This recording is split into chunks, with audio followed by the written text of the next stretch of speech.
Did you guys have some kind of theme or idea for this video?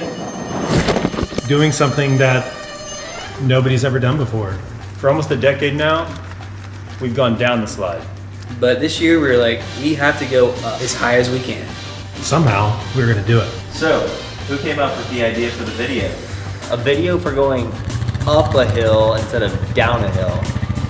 Sounds like that's a Cody idea. He's always got the crazy ideas of things that I never think are gonna work. Last I heard actually is that Cody had a vision. Kind of came to him in a dream. Cody just comes up with crazy ideas that hopefully get us to the next level. You know, ever since we put these tarps out on these hills, I've always wanted to try to go up. So you were trying to go up the slide. What did you try first? Oh, to me it was pretty obvious we had to start with our lightest and most athletic guy. It had to be Bates to start this all off. Seems like Bates was the obvious choice. If anyone was gonna do it, we thought it'd be him. He is the best water skier. At least that's what I heard from Lake Day. It was raining. We had a slip and slide. We had soap. We had a four-wheeler. Surely we can get up this slide. I was not optimistic that it was gonna work. So the Bates situation didn't work out. Where did you think that you guys should go from there? After Bates tried the skiing method, we quickly moved on. And there was clearly no one there that was going to be able to do this. I was honestly offended that they picked Bates over me to go first. I mean, clearly I would have been the better choice. I remember feeling convinced we needed more stability to be able to get more speed. So I grabbed that Gator inflatable, threw it on the edge of the mat, really thought we had a chance with it. We couldn't pick up enough speed from just starting somebody at the back of the tarp and pulling them forward. So I thought like the inflatable donut inner tube has worked really well going down the slide. Like that seems like the best place to start. Maybe Ben's onto something. Maybe something a little taller can be pulled over grass and really pick up speed. Let's see if we can jump on that, get somebody to whip us around, just like we're on a lake. And it didn't go that great. I just couldn't believe Ben's audacity, thinking that he could whip around on that big donut tube that was so high off the ground. There's just no way he's gonna be able to stay on that thing. My center of gravity was actually pretty high, which made it really tough to stay on the inner tube when it picked up speed. We had to figure out a way to get going faster. And then I think we could have made it work. I know I was so unsure about that donut tube. I raised my hand to be the guy to jump on the Gator, see what would happen. It went, but not nearly far enough. The Gator was a game changer. It's when I really started believing we could get up to the top. Honestly, the next thing that needed to happen was just grip strength. Like we needed someone who could hold onto that rope all the way around the circle to get to the tarp. And I think Eric was the first one to do that. Joel did get the Gator on the grass, and I knew I could take it to the next level and actually make it all the way to the tarp. Once I got to that tarp though, these hands let me down. Couldn't make it up to the top. And honestly, like you might have thought we'd be excited by this point, like getting the first person to go around in the circle, but like personally, I was less excited because what I realized was there are so many things that are gonna have to go right if we really want this to happen.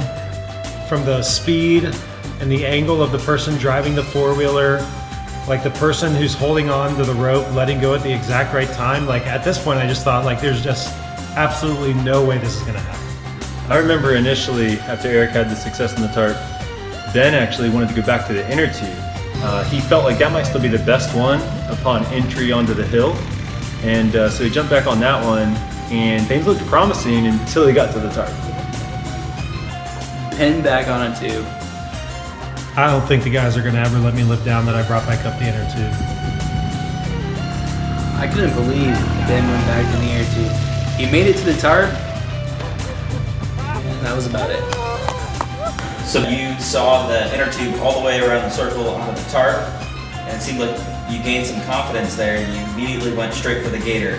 What was your next step and mindset as you mounted the Gator for another run? I realized like I've got to get my center of gravity lowered. With the Gator, you're lower to the ground, and once I made it onto the tarp, I was like, I think this can actually happen if I have the grip strength to hold on the whole time and we get a fast enough whip. I mean, I think if we let go at the right time, we're going to be able to hit the hill some. Oh my goodness, he was so close. He made it halfway up that hill. We knew there was a shot after Ben pulled that one off. And I knew we were going places, and he was going places. The mood changed. This no longer is just an idea. This is about to become reality, and we hope the students will love it. We finally, I think, found what we were going to use to get it done. Like, it had to be the gator. It was a pretty neat moment. At the same time, it was a little nerve-wracking. Narrow window, had to let go of that rope at the right time. We didn't want him to get hurt. That brought a few dangers into play.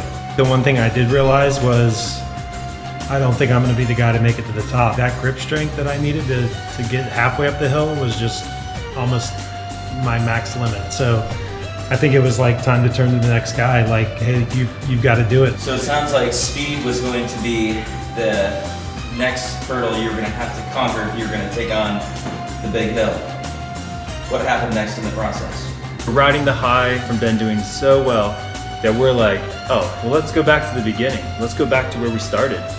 Get our lightest, most athletic dude on the gator, put me on the four-wheeler, I'll run it through the gears. We learned about centrifugal force when we were younger. Let's get that thing whipping. So I remember cranking that handlebar to the left, adding some extra juice to the throttle, and just watching him fly. Oh, Andrew's next attempt was crazy. We wanted more speed and we got more speed. And I remember him coming around and thinking like, I just don't know how he's going to be able to hold on to the end. And he didn't. Andrew's next attempt was something else, man. Honestly, I need a minute. Ben just kept talking about how hard the grip was to hold that rope. And I just didn't even realize how much it was going to be until Cody started ripping that four-wheeler around. I mean, there's no handle on that thing. You're just holding bare rope.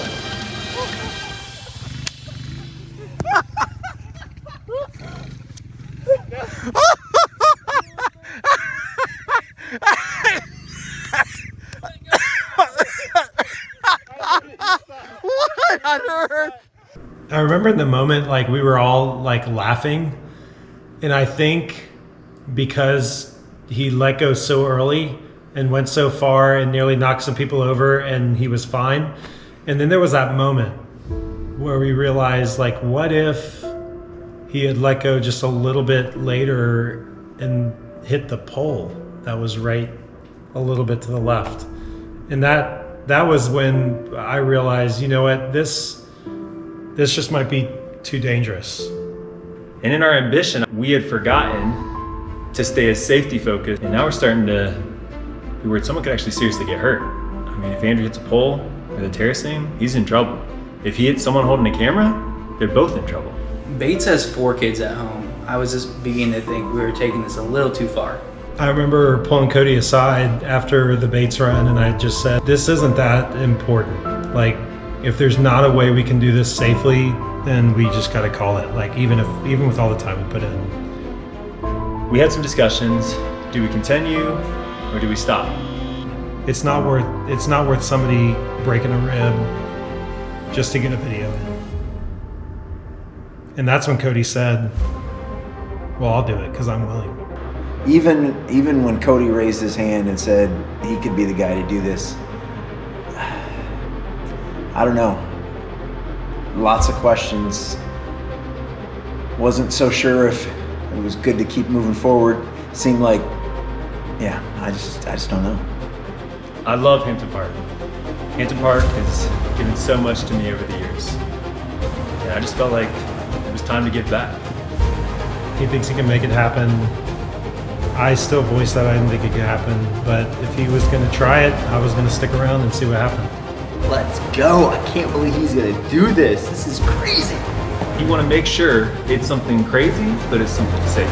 Bates just kept saying, I know I'm going to be able to place him on the tarp as long as he can hold on long enough. With some hesitancy at first, I think all the guys in the end agreed we were going to be able to pull this off as long as I could hang on just long enough to let go at the right time.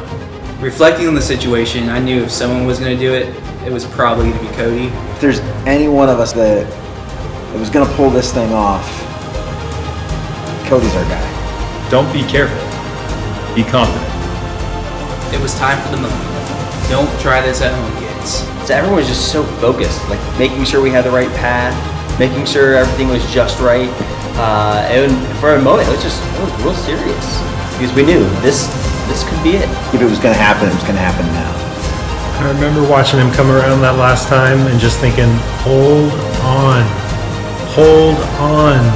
Not only did he hit it just right, but how far he flew when he hit the hill was mind-blowing. I was just standing there at the top of the hill. Cody finally did it. And oh boy. Like, way beyond anything that we would have thought would have happened that night. Beyond our wildest dreams of how far, how high, how fast he went. Just incredible.